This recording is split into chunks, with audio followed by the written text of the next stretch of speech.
છેલ્લા 85 વર્ષની પરંપરા મુજબ વડોદરાના લક્ષ્મી વિલાસ પેલેસ ખાતે શરણાઈના સુર સાથે શ્રીજીનું પાલખીમાં થયું ભવ્ય આગમન। વડોદરાના લક્ષ્મી વિલાસ પેલેસમાં શરણાઈના સુર સાથે બાપાનું પાલખીમાં થયું ભવ્ય આગમન।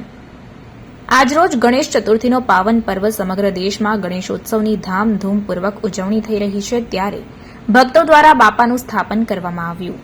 વડોદરાના લક્ષ્મી વિલાસ પેલેસમાં 85 વર્ષથી ચાલી આવતી પરંપરા મુજબ શ્રીજીનું સ્થાપન કરવામાં આવ્યું।